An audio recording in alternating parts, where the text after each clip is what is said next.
Hey everybody, welcome to the live stream. I'm Father Roderick and I am going to be all yours in this upcoming hour. This is Ask Me Anything. I'm streaming this to my three main YouTube channels. So that is my main channel, which is Father Roderick, and then also to Father Roderick-Books and Father Roderick-Anime. So if you're in one of those areas of interest, feel welcome, and if you are new, introduce yourself in the chat so I know who I'm talking to. Although I'm perfectly comfortable just talking into the void. Don't worry, I do that all the time. So I've got some tea brewing here on my right. Still have to leave it in a little bit. And I'm going to eat what is this? A granola bar. Because normally around this time I would have dinner.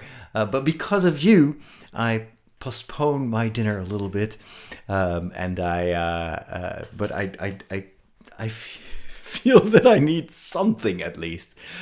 All right, let's see. We've got DKT 4377, and by the way, you may notice that I'm looking straight into the camera. I always try to do that, but I usually get a bit confused because the chat is usually on the monitor.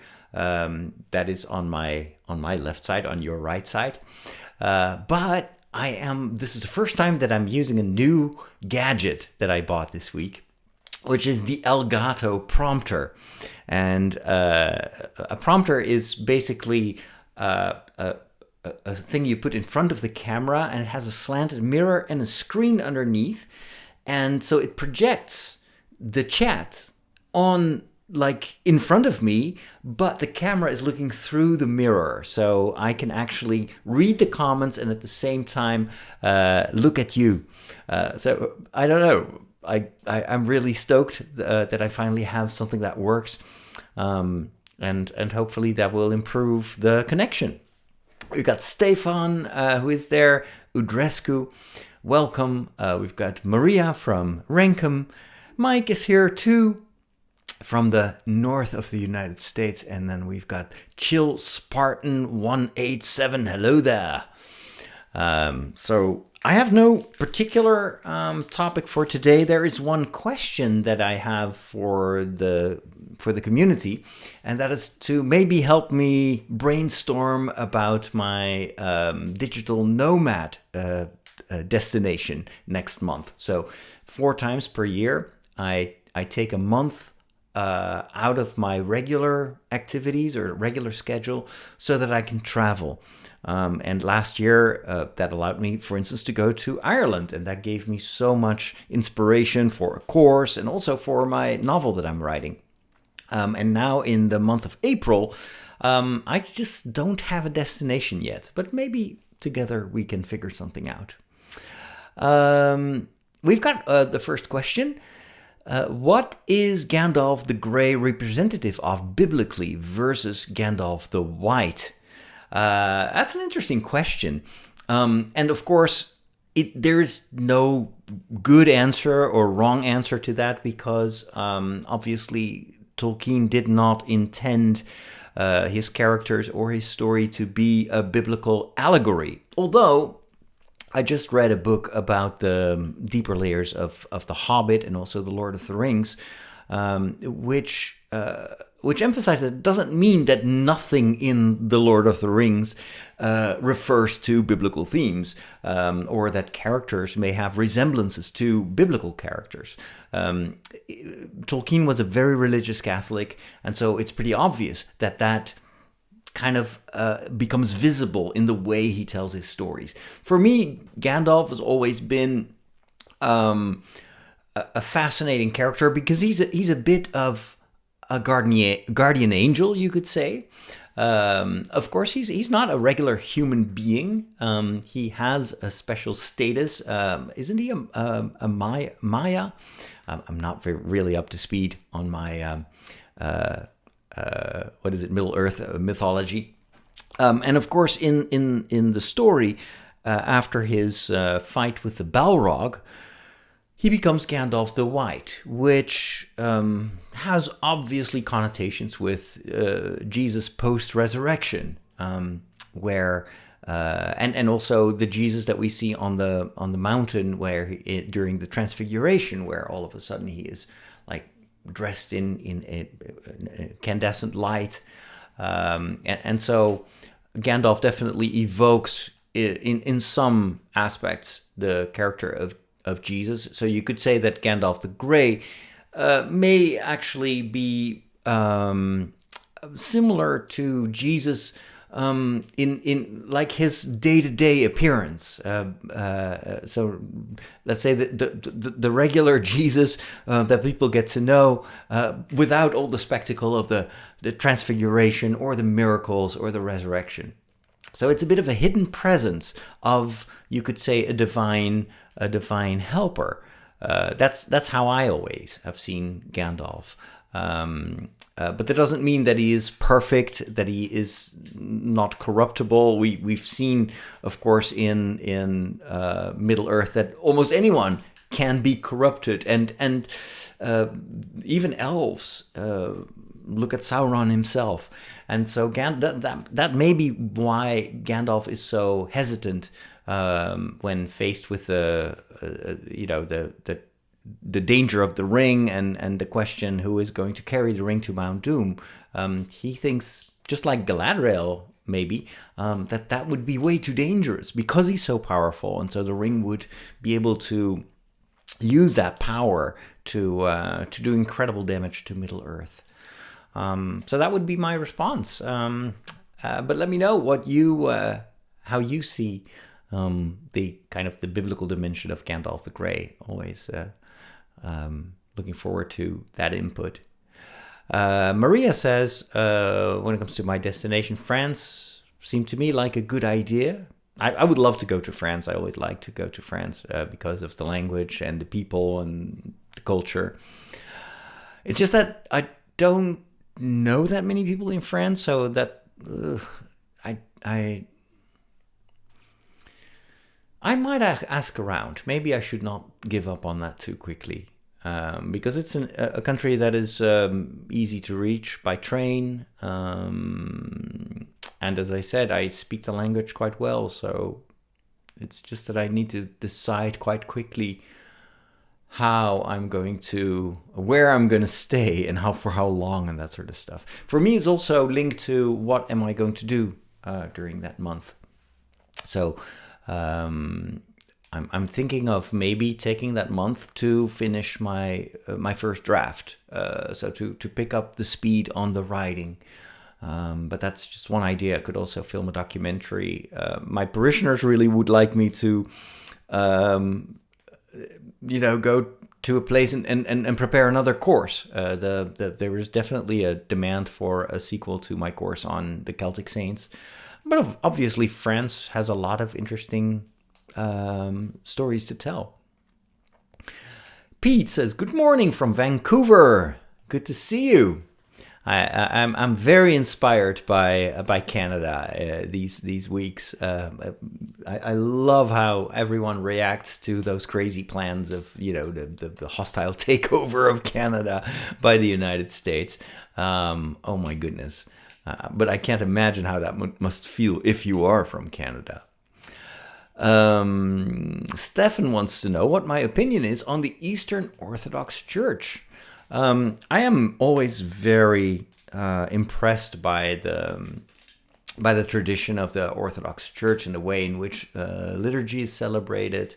It's such such an ancient strain of Christianity, and what I love about it is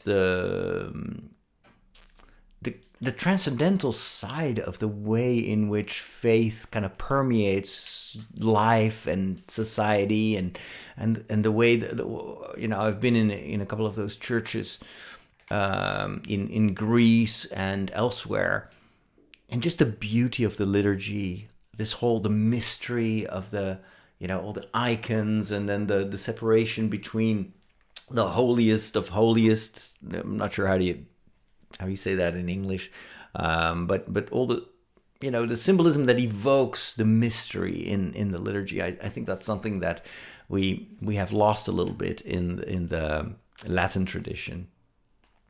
I don't know that many people who are Eastern Orthodox, so in terms of the actual beliefs, I know too little about it to form an opinion.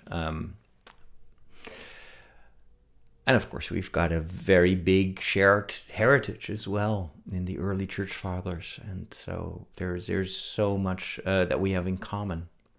And it's very, very sad that these two traditions have grown apart over the centuries, and I really hope that one day we will be united again. Masked Saiyan wants to know, says, hello, Father Roderick, would you be interested in watching the Jujutsu Kaisen anime? Even though its symbolism is Buddhist, I believe that there can be lessons to be learned from. Oh, obviously, like any story, there are lessons to be learned from. I'm not familiar with the anime itself. I do recognize the name, so I probably saw it somewhere in my many suggestions on Netflix or Crunchyroll. But thanks for mentioning it. I will take a look. I have quite a few series that that I'm still watching right now. So I'm watching. I still need to finish the first season of Freerun, Vinland Saga. What is it? Is it Devil Slayer? That series with the two siblings where the boy is fighting demons, but his sister has turned into a demon.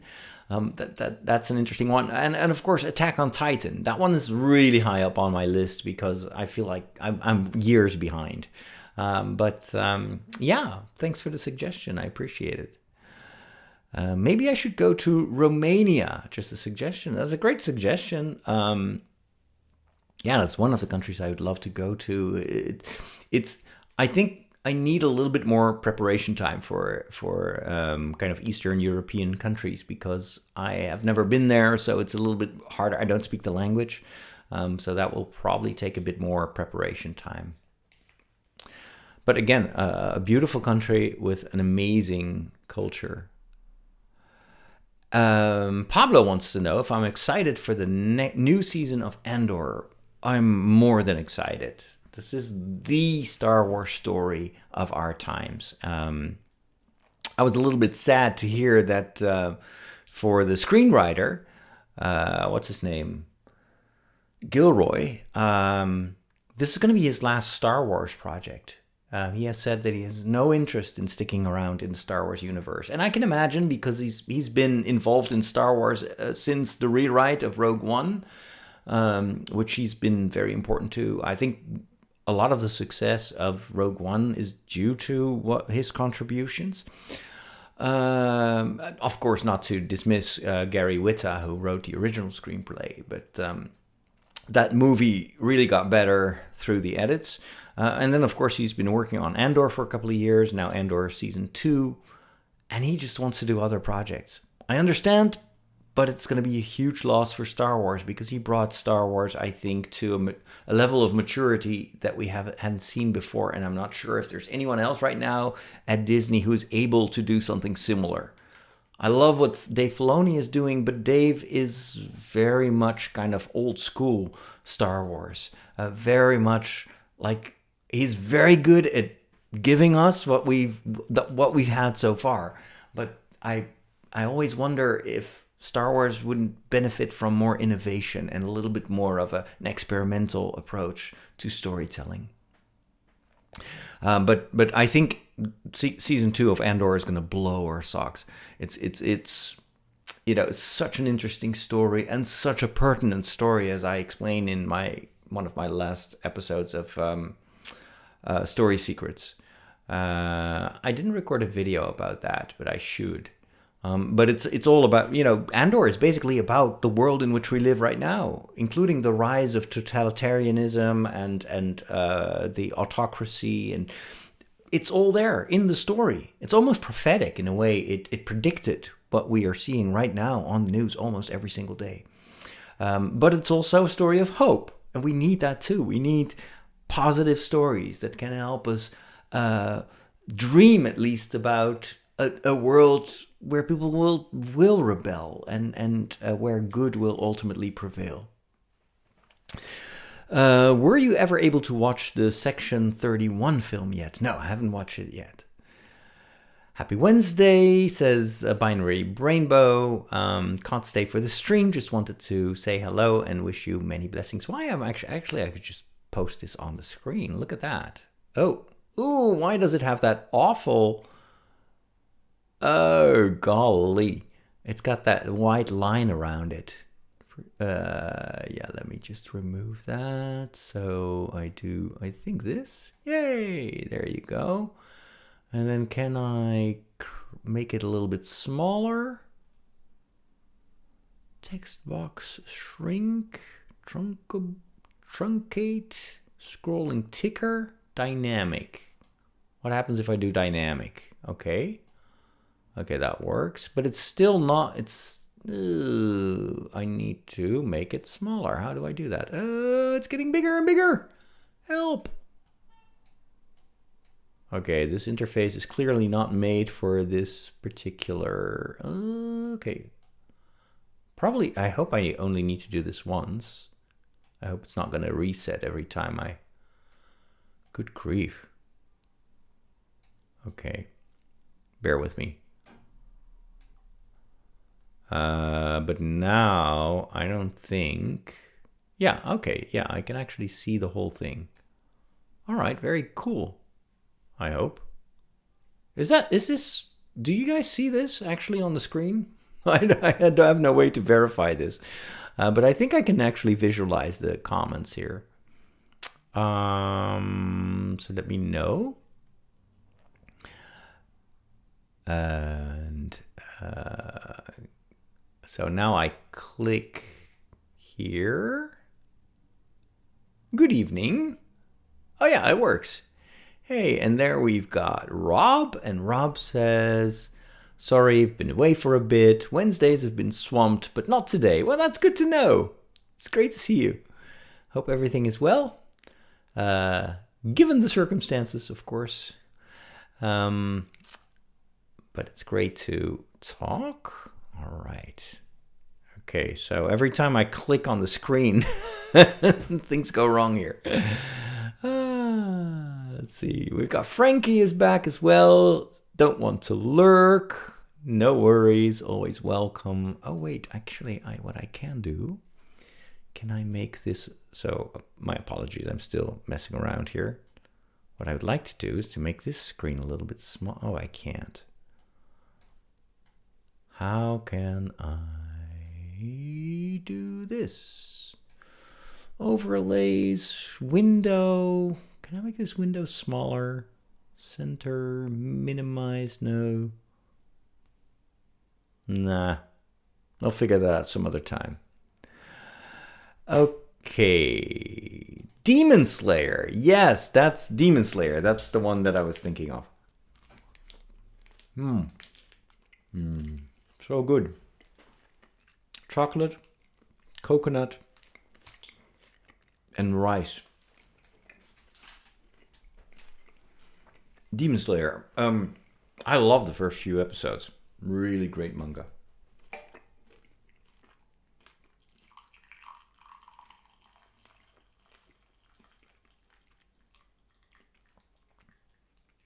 Alrighty.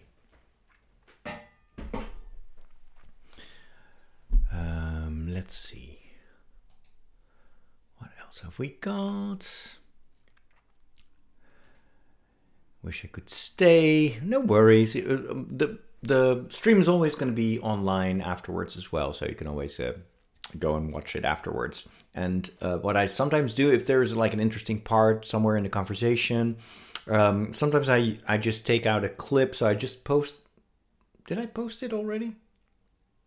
Not yet. But anyway, today I edited an excerpt from last week's chat. And it was basically my answer to the question how I got so obsessed with books and what almost killed my love for books, the compulsory reading in school. Oh, nice and warm. It's been a cold day. I just yesterday, was it yesterday or the day before yesterday? All of a sudden, it was really beautiful springtime weather, nice and warm. And today it's back to 8 degrees Celsius, and my hands are cold. My nose is even cold because I'm sitting close to a window, and for some reason there's always some cold coming from the window. Let's see. We've got Luca.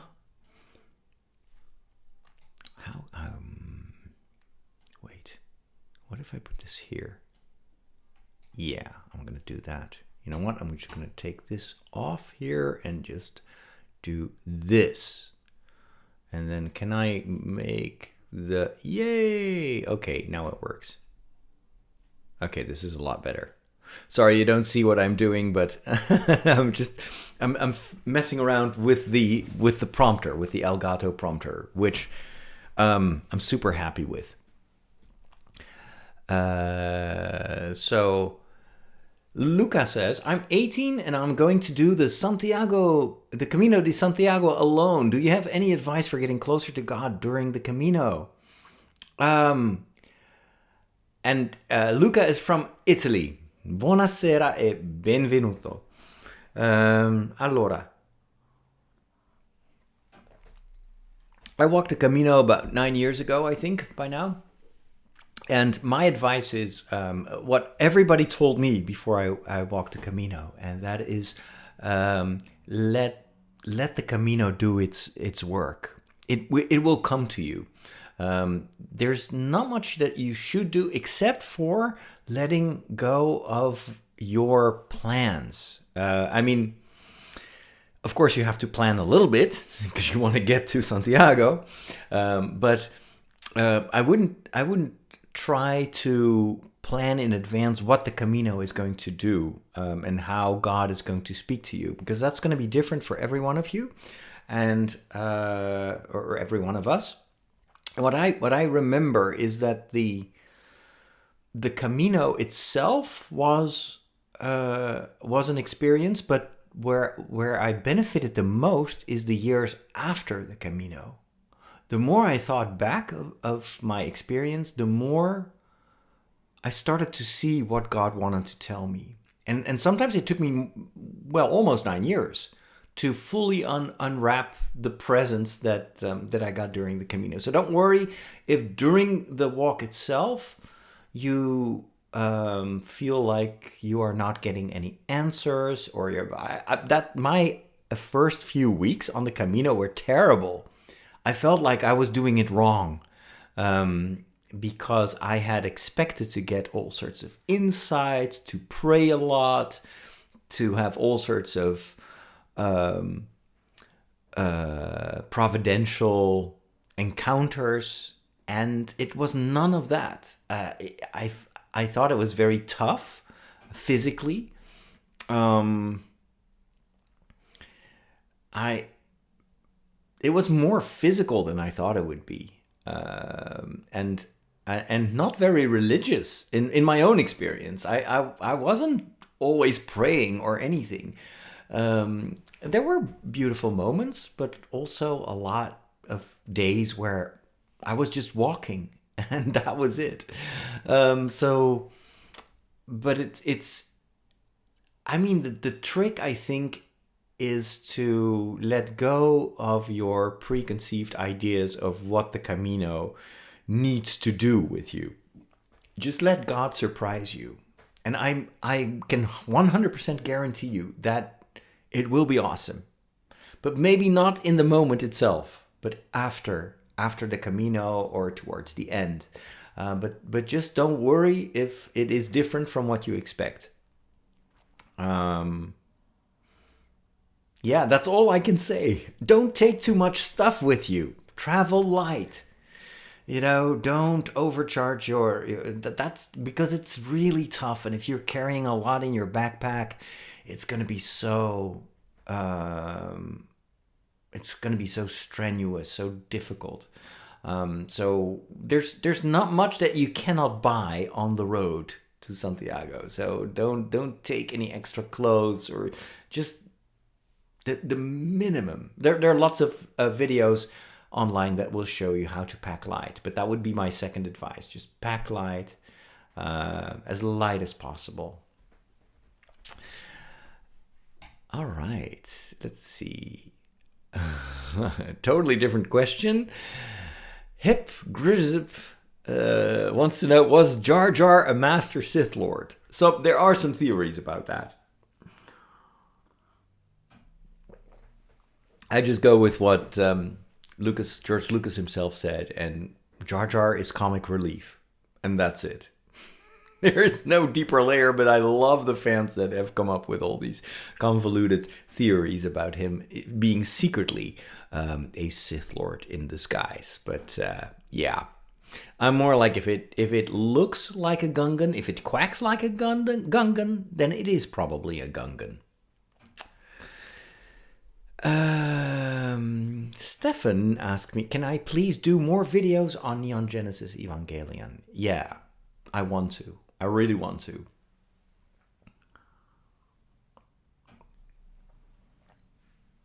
My biggest issue is not knowing what to do videos about, but having too many ideas, and that creates paralysis. I've got so many things I want to do, and then in the end I sit here. This is why I'm so glad with this prompter, because then I can write short scripts and I can just read them from the teleprompter, and that will allow me to, because when I write I have much more focus and I'm just like racking my brain about what am I going to film. So yeah, thanks for the encouragement. About Canada, Pete says, most of us silent majority Canadians are taking it with a sense of humor. Many of our faults are long overdue for correction. Happy to discuss privately, but 100% agree this is not the place. Yeah, true. No, I mean, we see a lot of that on the news already, but I'm glad to hear that you guys are hanging in there. All right, let's see. Chill Spartan says, I think you might enjoy the Mobile Suit Gundam anime franchise and the new type ideology in it. Yeah, actually, I watched the original Gundam anime, which is from the 80s, I think, or 90s. It's pretty old. Yeah, I think it's 80s. And that's where Neon Genesis Evangelion gets a lot of its inspiration from. The creator, I've been told, of the Gundam stories was a very, how do you say that, devout Catholic. And there are a lot of the values in the story that are rooted in his faith. So that makes me curious. The one thing that keeps me from watching it is that it's a massive franchise. We're talking about hundreds of episodes. This is the one reason that I can't get into One Piece. There's just so much, and I'm a lifetime behind on anime. So that's why I like the newer series, and I try to just start watching those and talk about it, because that at least I have in common with a lot of you fellow anime fans. And then every once in a while I might check out like one of those classic series. But it's hard to be a fan of so many different things. Like I love reading, I love Star Wars, I love anime, I love Marvel. And there's never enough time in the day. Hey Margot, good to see you.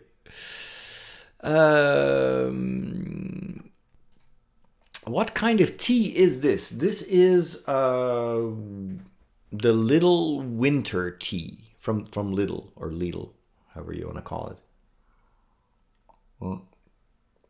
It's nice. I like the flavors. Let's see. Say wants to know, have you thought about making a video about Islam? No, I haven't. And that's mostly because I don't know enough about it. I'm not an expert. The second reason is my audience, my target audience, is following me for different type of content. So it's either movie commentary or Like I just did a video on the Catholic elements or Catholic themes in the new Daredevil series. I do anime commentary. I do videos about reading on my books channel and reviews of books. But Islam, I mean, there are lots of other experts that do videos about that. There's nothing that I can contribute to that. So that's why. Stefan says Romanian is actually pretty similar to Italian because of the Roman occupation of Dacia. Cool. Didn't know that. As you know, El Gato means the cat in Spanish. Oh, that's true. I never thought of that, but El Gato. Yeah. My cat suggests Spain for your next digital nomad destination. I would love to go to Spain. I love that country.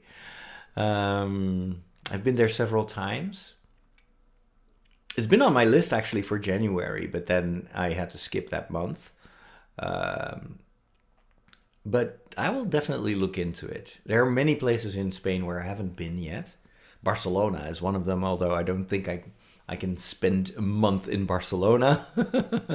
The south of Spain is beautiful. Seville, I loved Seville and that area there. Yeah, there's so much. Madrid, probably not. I've been in Madrid twice, but it's just a big city. It's a modern city, and it's a bit like Dublin in Ireland. I love Dublin, but I love the rest of Ireland so much more. Let's see. No expectations and let God cook. Thank you so much. Pray for me. I'll pray for sure. Pray for you. Thank you, Luca. E buon viaggio. Spero che sia un'esperienza indimenticabile. Sono sicuro che sarà un'esperienza trasformativa. Let's see. McGree is working his way through the Wandering Pines books. Yeah, I hope you enjoy it. I so want to reread those books. And also maybe rewatch the television show. I think I downloaded it a long time ago. It should be somewhere on one of my old hard drives. But it's such a great story. They should redo a television. Maybe Apple should pick it up. I hope that Apple is going to do more with Blake Crouch. From what I've heard, they're going to do a second season of Dark Matter, which is so cool because Dark Matter, I love that television show. It was so good. If you haven't seen it yet, go watch it. You won't regret it. What I love about that idea is that the television series on Apple Plus, was based on the only book. There's no sequel, so that means that Blake Crouch is going to work with the screenwriters to write a completely new original story for season 2.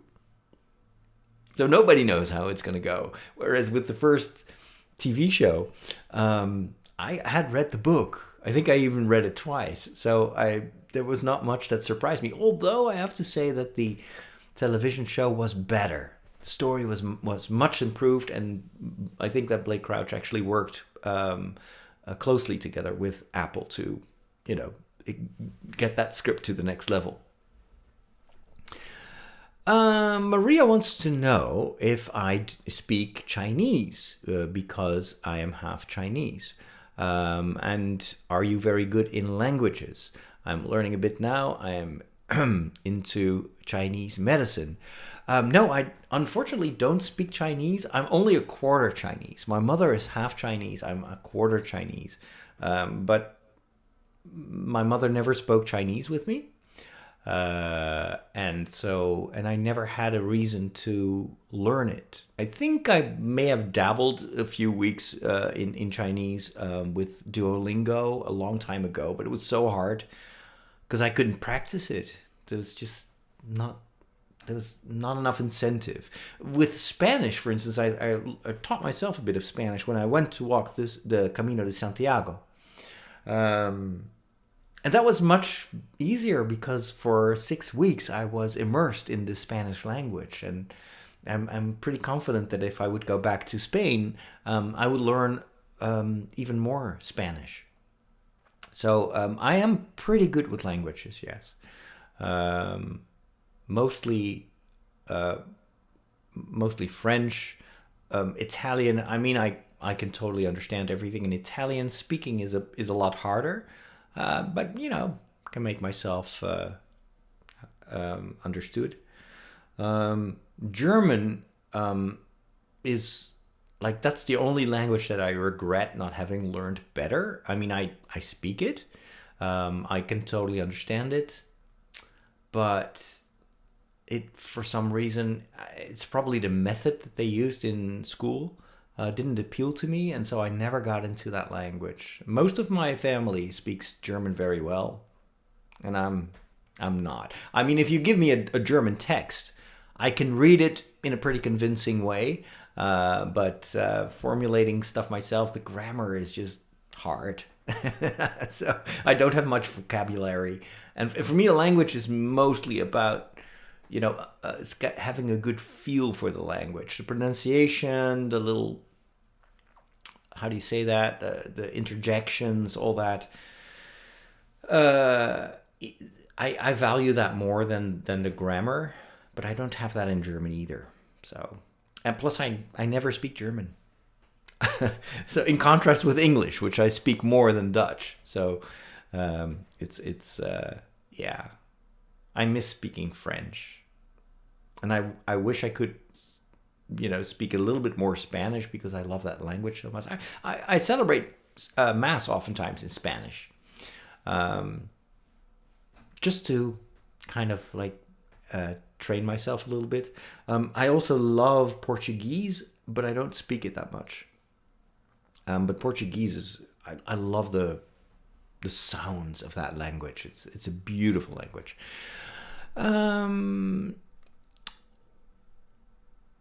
Sueco would like to have my blessing, and you have it. Ivo says, I miss you at church here, or do you want to do a Mass again? I wouldn't mind doing a Mass, but I can't. My bishop told me to not be around my former parishioners. So, yeah, that's the reason. Not that I'm not busy here, because we've got a lot of church locations here. So every Sunday I'm very busy. But, yeah. There's also a beautiful mystic tradition in Spain, obviously, yes. I'm a huge fan of Teresa of Avila and John of the Cross. Hip wants to know if I've seen the new Nosferatu flick. No, I heard good things about it, I think, but no, I haven't seen it. Eva wants to know, have I seen Conclave yet? No, I want to go watch it, but I'm waiting for it to appear on one of the streaming platforms. I heard it is very good. So, yeah. Especially because we might be heading into a conclave very soon with Pope Francis, getting... having all these health problems. I just read his book, his biography, and Pope Francis says, I don't think I'm gonna abdicate, except if my health goes down the drain. That might be the reason that I actually step back. Well, we've all seen the health scare, so who knows? We'll see. So conclave, yeah, I want to see it because I know the Vatican very well, and I've been at two of these conclaves now, or at least as an outsider, of course, but I was in the Vatican during those two conclaves. So, yeah, it's always fun to watch that. Chill Spartan says, with Gundam, there are many timelines, but if you just follow the main continuity, you'll be fine. However, the last series merges every timeline together. Oh, yeah, so there's a new series. Is it on Netflix? Actually, what I like sometimes is to. That's why I like the live action version of One Piece, because I could still get a gist of the story without having to watch hundreds of episodes.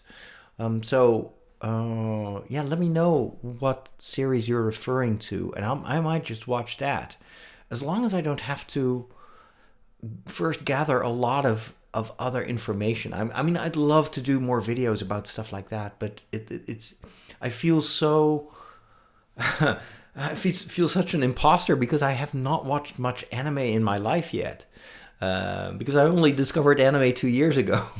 So I feel like I am I'm not authorized to speak about it too much.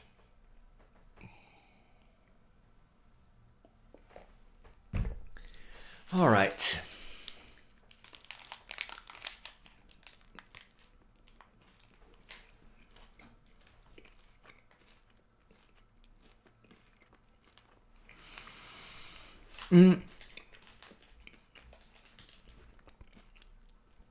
I watched the first episode of Daredevil, Born Again. I didn't have many expectations. I really liked the Netflix series, but I was a bit apprehensive that they would dumb it down. And the Daredevil character appeared in She-Hulk, and all of a sudden he became almost like a comedic character, and I was a bit wary that they would continue in that style. But they didn't. It's actually very similar in the vibe is very similar to the Netflix series. But I will watch a few more episodes and see. So I just did one commentary video. We'll see if that does anything on my YouTube channel. So far, not much. But if there's any interest, I wouldn't mind doing like some more commentary, because the main character, Daredevil, is Catholic, and his Catholic faith, at least in the comics, plays a pretty important role in the story. And so I'm hoping that will give me at least a little bit of content that I could talk about or explain or something like that. But it remains to be seen how much of that is actually going to be part of the series. In the first episode, I did actually notice a few Catholic themes, which I did my video on.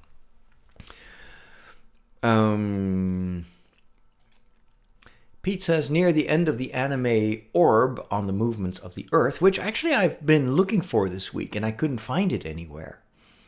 I feel like I'm being asked to forgive the main antagonist. Have you seen any shows where you felt you should forgive the antagonist? That's a good question. Wow.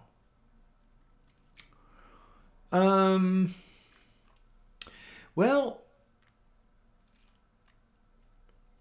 one thing that struck me in Vinland Saga is, and I haven't watched the entire series yet, but what I feel is coming is that the main character is actually incredibly dislikable for most of the first season. And he's making all the wrong choices. He's super violent. It's like, why is the series about him? His dad was a nice guy, but his son is just really traumatized. But I think there were some hints in one of the early episodes that we may see a conversion of the main character. Now, obviously, that would make it a lot easier to forgive what he has done. But I'm not there yet, but I feel that that's probably where the story is heading. So I'll be very curious to see how they do that in a believable way.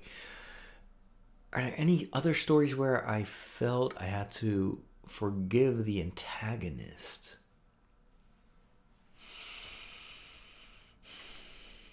It's easier to find the film, movies or stories where I don't think you can forgive the antagonist. For instance, the Emperor in Star Wars.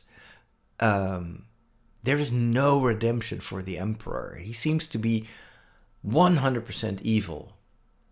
And so him being destroyed at the end of the ninth movie is a fitting ending. Because he doesn't show any. There's not a single sign of empathy, or he's in it for himself and no one else. So, someone gives me a thumbs down. I don't know if that's because of the emperor, but and now I get a thumbs up again. Alrighty, yeah, I'm trying to think of a story with an antagonist that I feel sympathy. Well, there are obviously some tragic antagonists in many stories, where even though I abhor the things that they do, I can see where it comes from and why they do the things that they do. I mean, this is something that I learned, strangely enough, from the... what's the name of that series again? It was very popular a couple of years ago. It was based on the Disney fairy tales. And... but it were all these like new ways of telling those stories. What was it called? And what I loved about the way in which they portrayed let's say the classic villains, the witches, all the characters that are usually in the cartoons or in the comics, in the animated movies, very black and white. They gave them a backstory so you could understand why, how they got damaged and why they became so evil. And that for me was a big eye-opening discovery and it gave me, I think, a very profound insight that there are not many people that are really evil. We have a lot of people that are damaged by life or damaged by others, or maybe even deceived and brainwashed. But I know very few people that are actually objectively evil by choice. So, no.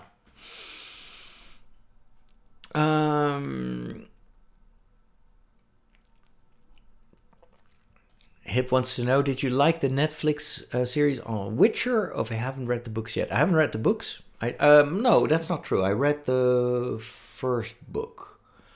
And I didn't really care for it that much. I played the video games, and I love those video games. The books didn't do much for me. And the Netflix series, I found it downright confusing. Half of the time, I had no idea what was going on. I learned after seeing the first season that there were actually time jumps, but they didn't tell us. And so I was like, what are they doing? I just couldn't figure out the series. So I've never watched the second season, nor the third season. Still on my list, but I'd rather first play The Witcher 3 and enjoy the story that way. Luna says, technically Zuko was the main antagonist of season 1 of Avatar: The Last Airbender, but honestly, is there anyone who hadn't forgiven him by the end? No spoilers. I'm still watching the first season. But yeah, obviously, that's one of the big reasons that so many people love The Last Airbender. It's because of the character evolution and story arcs of the main characters. At the end of the first Thor movie, Loki's actions, though questionable, turn out to be kind of the right thing all along. Yeah, that's true. Loki is very much someone who is very dislikable when he first shows up, and over time is really redeeming himself. And ultimately, the last Loki television season was a pure redemption story where he sacrifices himself at the end. I thought it was amazing. Once Upon a Time, I have not watched that movie. Frankie says, Spanish Catholicism is so fiery. It's because Christians got chauvinistic due to the Moorish occupation. That probably is part of the reason. Oh, Once Upon a Time, Mike. Thank you. Yeah, Once Upon a Time. I love that series. kind of became a little bit repetitive towards the end. I don't think I've ever finished the TV series. I used to do a podcast about it, at least for a couple of years, where we just analyze every story. That was fun. But then I think we stopped the podcast, and I never got around finishing the seasons. Cece says, if I was a bishop, I would have you working at a nursing home, hospital, or soup kitchen, because I have a nauseatingly narcissistic fantasy filled a waste of space and money. Well, thank you for your opinion, I guess. I just found out that Peter Pan was actually supposed to be some kind of demon and a pretty nasty character. Yeah, in a lot of these fairy tales, they're much darker than the Disney-fied versions of them. And there is something weird about Peter Pan. The kid who doesn't want to grow up. So it feels almost like he is refusing his calling in life. You cannot stay a child forever. You have to grow up. You have to assume responsibilities. But of course, you can also explain it in a way like we should always be like children, like what Jesus says. So, yeah.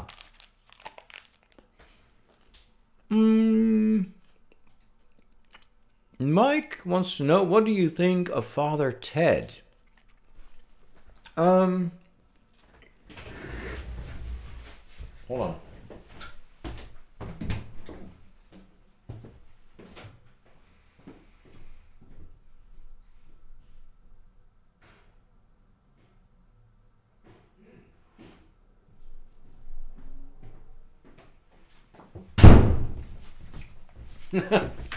I'm mistaken.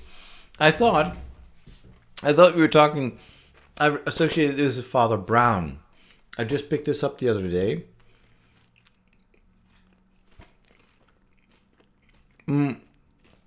Father Brown is a detective series, I think. This must be BBC. And it's based on the stories by Chesterton. So I was very glad to find this because I've never watched this series. But Father Ted is a different series. I think it's more a comedy. I might have seen a few episodes when I was young. It's kind of the type of TV show that my father would like a lot.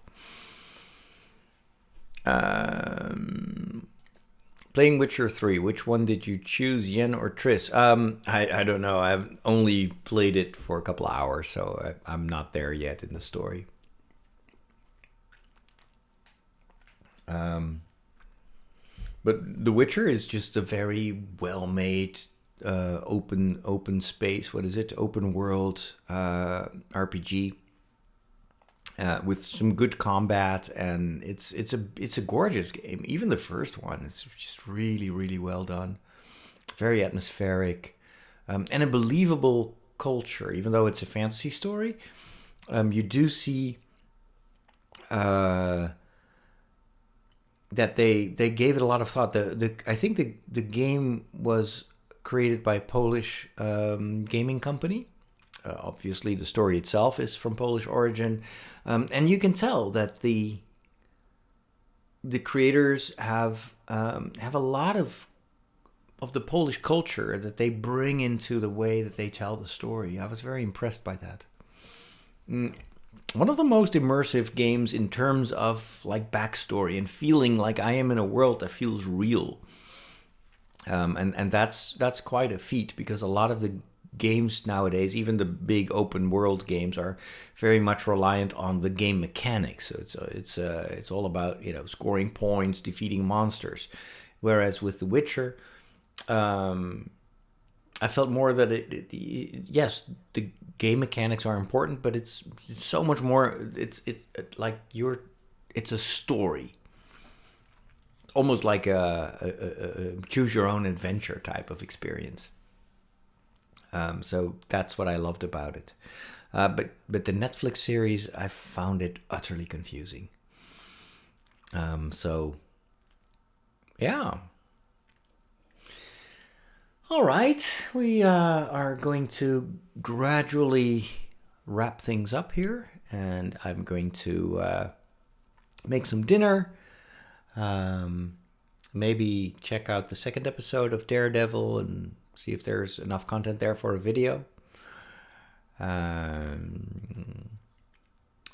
Yeah, just as a response to the person who was like very negative about fantasy and stuff.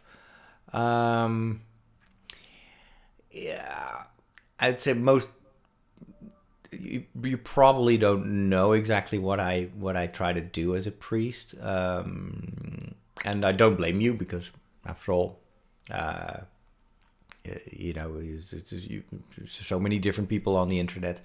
I've always loved stories, and I think stories are very important to convey Christian values. The biggest example, Tolkien.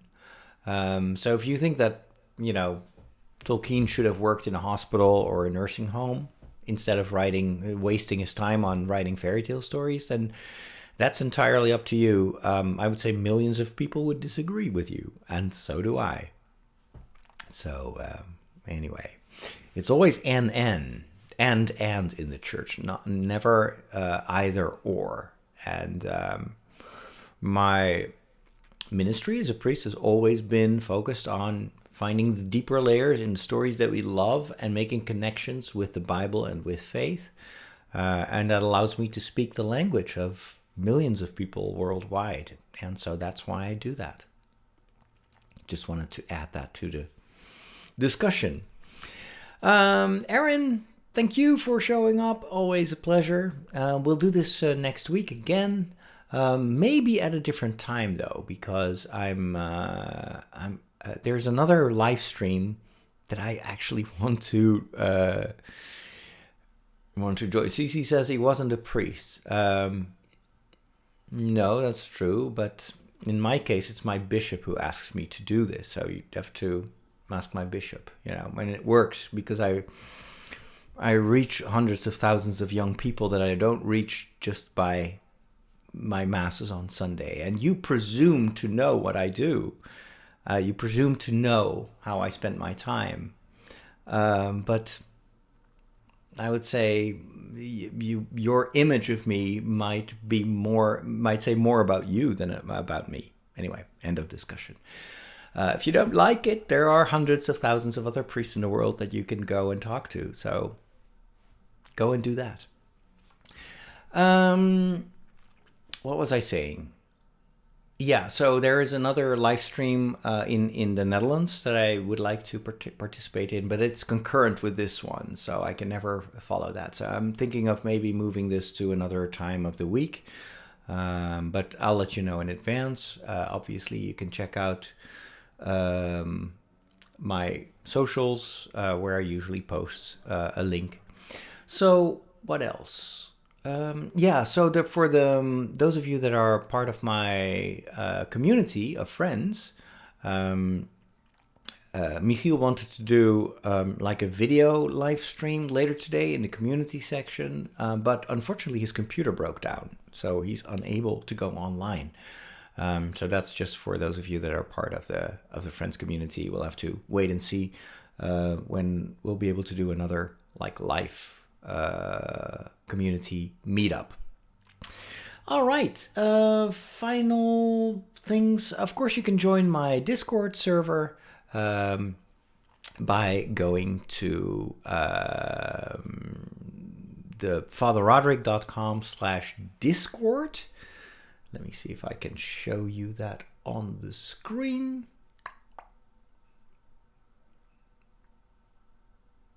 Where do I have that? Is it this one? Yeah, there you go. If you type this in, you can sign up for my Discord server and we can continue the conversation there. And it's a wonderful, welcoming community, really a safe space where we try to be kind and positive.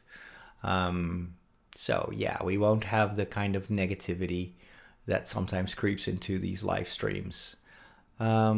Anyway, have a wonderful rest of your day. God bless you all, and we'll talk soon. Take care now. Bye.